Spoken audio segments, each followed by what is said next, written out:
જાવામાં switch case પરના આ સ્પોકન ટ્યુટોરીયલમાં તમારું સ્વાગત છે.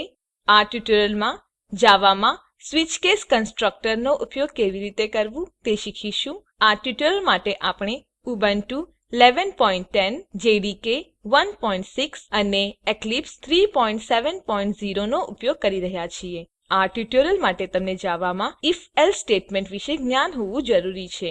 જો નથી તો અમારી વેબસાઇટ પર આ વિષયો પર ઉપલબ્ધ ટ્યુટોરિયલ્સ જુઓ. સ્વિચ કેસ સ્ટેટમેન્ટ વેરિયેબલની વેલ્યુ પર આધારિત એક્શન કરવા માટે ઉપયોગી છે. અહીં સ્વિચ કેસ સ્ટેટમેન્ટ માટે સિન્ટેક્સ છે.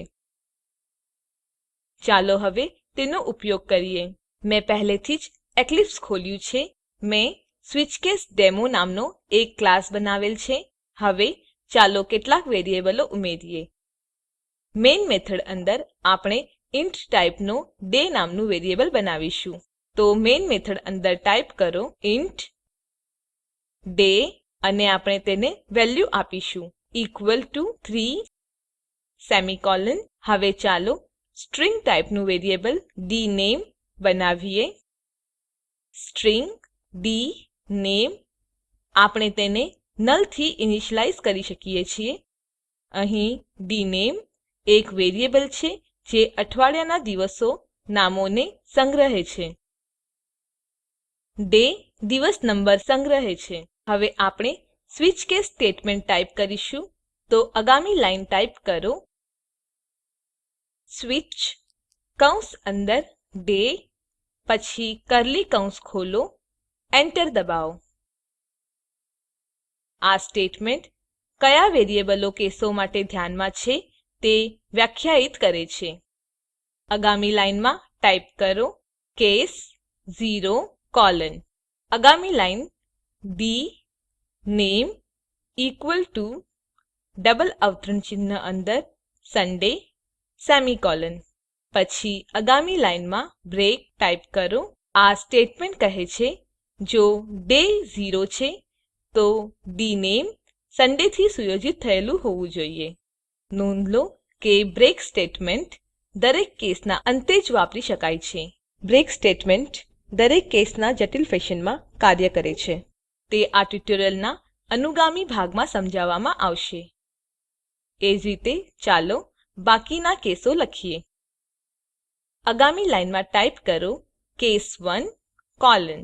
આગામી લાઈનમાં ટાઇપ કરો ડીનેમ ઇક્વલ ટુ ડબલ અવતરણ ચિહ્ન અંદર મંડે સેમિકોલોન.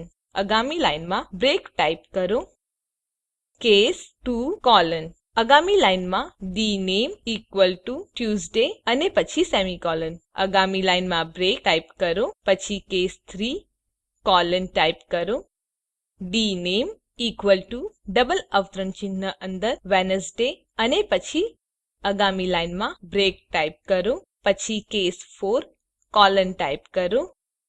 આગામી લાઈનમાં ડીનેમ ઇક્વલ ટુ ડબલ અવતરણ ચિહ્ન અંદર થર્સડે અને પછી સેમિકોલોન ટાઇપ કરો પછી બ્રેક.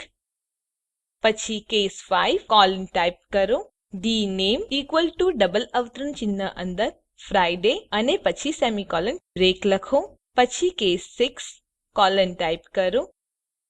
આગામી લાઈનમાં ડીનેમ ઇક્વલ ટુ ડબલ અવતરણ ચિહ્ન અંદર સેટરડે અને પછી સેમિકોલોન ટાઇપ કરો પછી બ્રેક સેમિકોલોન ટાઇપ કરો પછી કૌંસ બંધ કરો.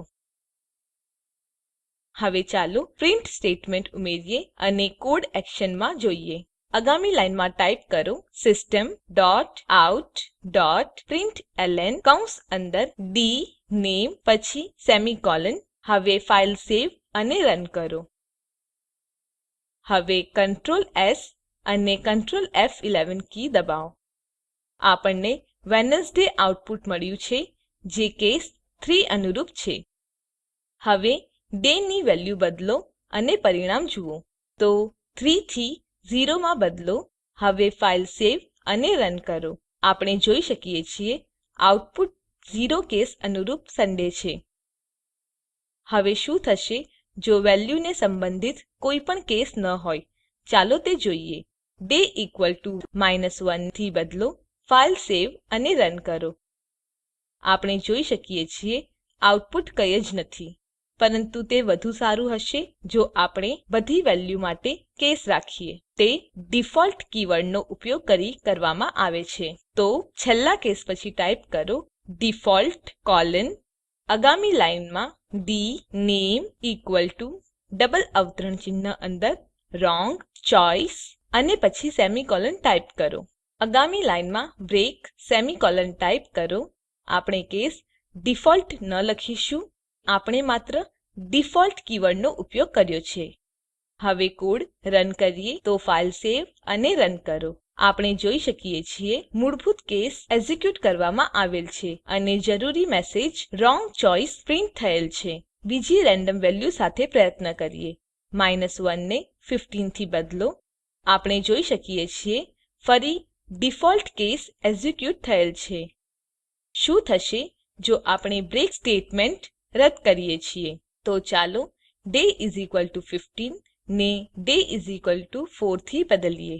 day 4 માટે અનુરૂપ બ્રેક સ્ટેટમેન્ટ રદ કરો. હવે સેવ અને રન કરો. કેસ 4 છે તેમ છતાં આપણને આઉટપુટ ફ્રિડે મળે છે, થર્સડે નથી મળતું, કારણ કે સ્વીચ કેસ આ પ્રમાણે કામ કરે છે. પ્રથમ ડે ની વેલ્યુ 0 સાથે સરખાવવામાં આવે છે, પછી 1 સાથે, પછી 2 સાથે અને એ રીતે તમામ શક્ય કેસો સાથે. જ્યારે મેચ મળે છે ત્યારે તે મેચ પછી આવેલ બધા કેસ એક્ઝીક્યુટ કરે છે. આપણા કિસ્સામાં તે કેસ 4 પછી કેસ 5 એક્ઝીક્યુટ કરે છે, પછી તે કેસ 5 માં બ્રેક સ્ટેટમેન્ટના કારણે અટકે છે. તે અવગણવા માટે આપણે દરેક કેસમાં બ્રેક સ્ટેટમેન્ટ ઉમેરવાની જરૂર છે. આપણે રદ કરેલ બ્રેક સ્ટેટમેન્ટ ઉમેરીએ તો બ્રેક સેમીકોલન ટાઈપ કરો. હવે ચાલો કોડ રન કરીએ. આપણે જોઈ શકીએ છીએ હમણાં જ કેસ 4 એક્ઝીક્યુટ કરવામાં આવેલ છે. નિયમ તરીકે એરર અવગણવા માટે દરેક કેસમાં બ્રેક સ્ટેટમેન્ટનો ઉપયોગ કરવાનું યાદ રાખો. અહીં આ ટ્યુટોરીયલ સમાપ્ત થાય છે. આ ટ્યુટોરીયલમાં આપણે શીખ્યા સ્વીચ કેસ કન્સ્ટ્રક્ટ અને બ્રેક સ્ટેટમેન્ટનો ઉપયોગ કેવી રીતે કરવો. એસાઇનમેન્ટ તરીકે એક પ્રોગ્રામ લખો જેમાં નેમ અને જેન્ડર વેરિયેબલ હોય છે. સ્વીચ સ્ટેટમેન્ટનો ઉપયોગ કરો જે પુરુષો માટે હેલ્લો મિસ્ટર અને સ્ત્રીઓ માટે હેલ્લો મિસ પ્રિન્ટ કરે. સ્પોકન ટ્યુટોરીયલ પ્રોજેક્ટ વિશે વધુ જાણવા માટે નીચે આપેલ લિંક ઉપર ઉપલબ્ધ વિડીયો જુઓ. તે સ્પોકન ટ્યુટોરીયલ પ્રોજેક્ટ વિશે સારાંશ આપે છે.